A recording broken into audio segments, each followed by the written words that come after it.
देखो, पिछला वाला चैप्टर में बता चुके हो प्रॉब्लम ऑन एज, फ्रैक्शन और डिजिट के बारे में। आज हम लोग पढ़ने जा रहे हैं अपस्ट्रीम और डाउनस्ट्रीम का क्वेश्चन। तो सबसे पहले अपस्ट्रीम क्या होता है, डाउनस्ट्रीम क्या होता है। तो डाउनस्ट्रीम समझने के लिए आपको समझना पड़ेगा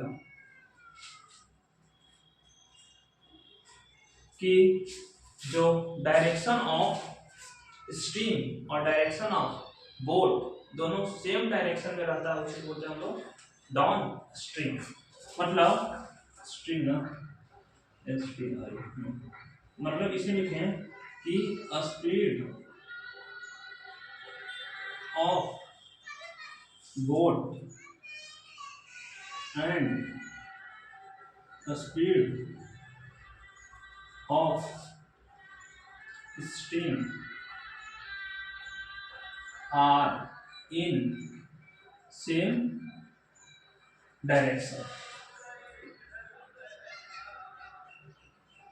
समझिएगा, डाउन स्ट्रीम होता है कि स्पीड ऑफ बोट, जिस तरह बोट जा रहा है जिस डायरेक्शन में, उसी डायरेक्शन अगर स्ट्रीम है उसी को बोलते हैं डाउन। मान लेते हैं कि हमारा ये स्ट्रीम है, समझिएगा क्वेश्चन। नदी का स्ट्रीम है, इसका धारा चल रहा और बोट भी का जो डायरेक्शन है, ये हमारा बोट है ना, बोट का भी डायरेक्शन इसी डायरेक्शन, तो इसी को बोलते हैं हम लोग डाउन स्ट्रीम। अब अप स्ट्रीम क्या होता है, अप स्ट्रीम के बारे में समझने के लिए आपको जस्ट इसका उल्टा चलता है।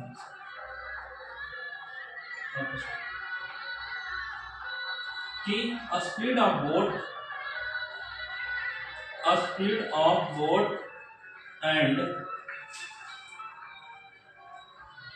Speed of stream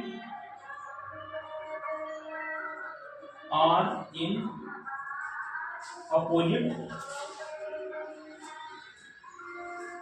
direction. इस कंसेप्ट से इसका मतलब हो रहा है कि जो स्पीड ऑफ बोट जो रहेगा और स्पीड ऑफ स्ट्रीम को मतलब धारा, एक क्वेश्चन लिखा करंट लिखा हुआ रहेगा, है ना। तो दोनों अगर अपोजिट डायरेक्शन है, तो ये हमारा एग्जांपल जो अभी बताएं कि हमारा बोट था, सपोज दैट, है ना, ये हमारा स्ट्रीम, दोनों जो है सेम डायरेक्शन में है, ये हो गया डाउन स्ट्रीम, समझे।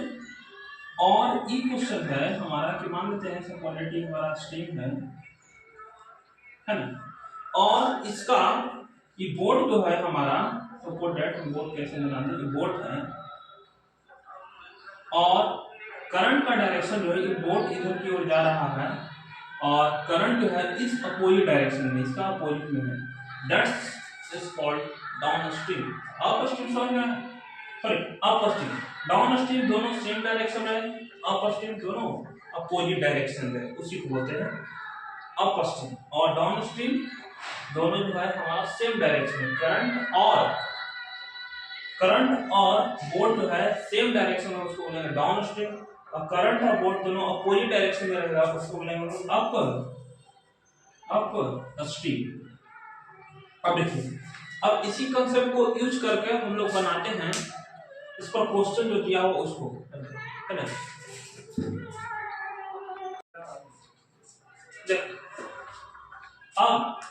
अब क्वेश्चन को हम लोग सॉल्व करते हैं। अभी बताएं अप स्ट्रीम डाउन स्ट्रीम के बारे में बताएं कि जिस डायरेक्शन में अगर हमारा बोट है, उसी डायरेक्शन में अगर करंट जा रहा है ना, ये तो स्ट्रीम जा रहा है, धारा है, उसी को बोलते हैं हम लोग डाउन स्ट्रीम। अप स्ट्रीम दोनों अपोजिट डायरेक्शन में।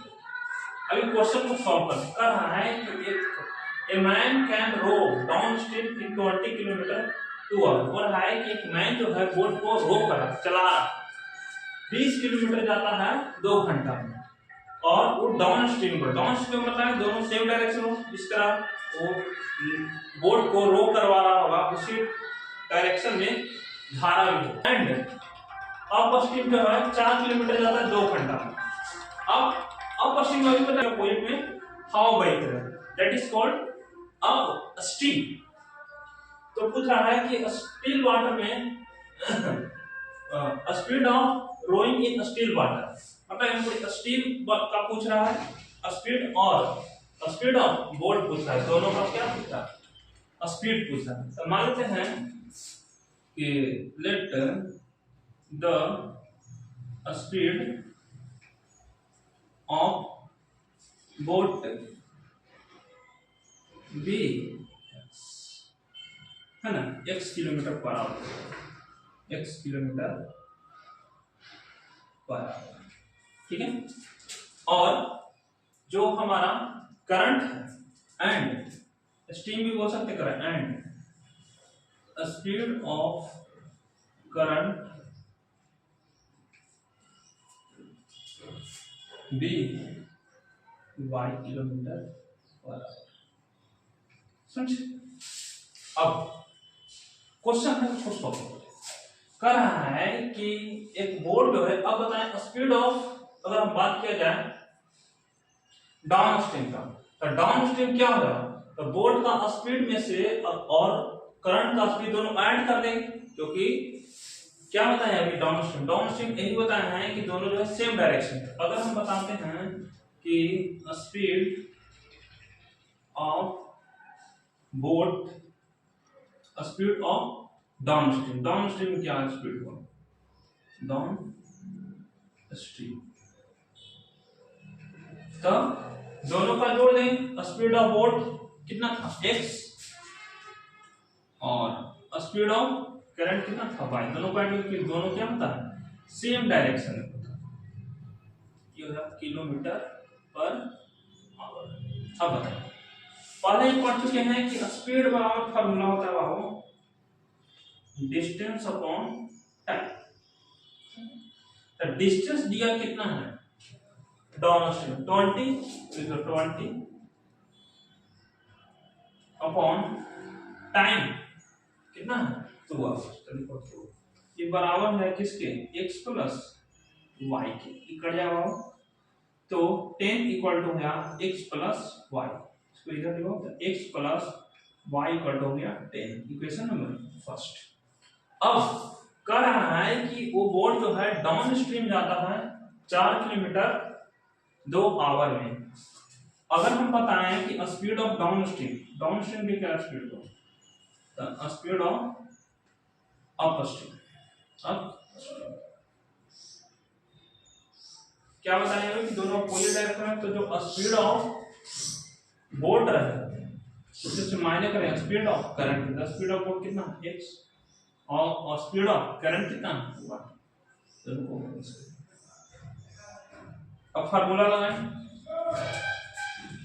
तो स्पीड बराबर क्या होता है डिस्टेंस अपॉन टाइम, का डिस्टेंस कितना 4 और टाइम कितना दे रहा है 2 hour equal to x minus y, कट जाएगा तो 2 equal to x minus y, equal to x minus y equal to हो गया 2, इक्वेशन नंबर सेकंड। अब फर्स्ट और सेकंड को सॉल्व कर दो, है ना, तो from equation first and second, तो फर्स्ट इक्वेशन कितना है x plus Y equal to हो गया 10, second equation x minus y equal to हो गया 2, प्लस माइनस क्या होगा कैंसिल आउट, काट दो x plus x 2x equal to 10 और 2 12, काटो x के वैल्यू हो गया 6, x क्या था x हमारा स्पीड ऑफ बोट था, अब स्पीड ऑफ करंट भी पूछ रहा, तो इसका वैल्यू कोने में रख दो, तो पुट इन इक्वेशन फर्स्ट में रख, तो फर्स्ट इक्वेशन कितना था x plus y equal to कितना है 10, x के जगह पर रख देना, तो x कितना था 6 प्लस y इक्वल टू 10, तो y इक्वल टू हो गया 10 और पॉजिटिव इधर है नेगेटिव, तो y इक्वल टू हो गया 4। अब देखिए स्पीड ऑफ जो बोट आएगा 6 kilometre per our, speed of current कितना 4 किलोमीटर, मतलब यहाँ पे लिख देते हैं इधर कि स्पीड ऑफ बोट तो x के इक्वल है कितना हो जाएगा 6 kilometre per our, is 6 kilometre पर और स्पीड ऑफ करंट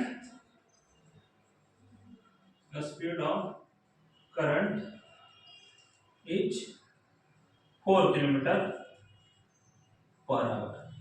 ठीक है,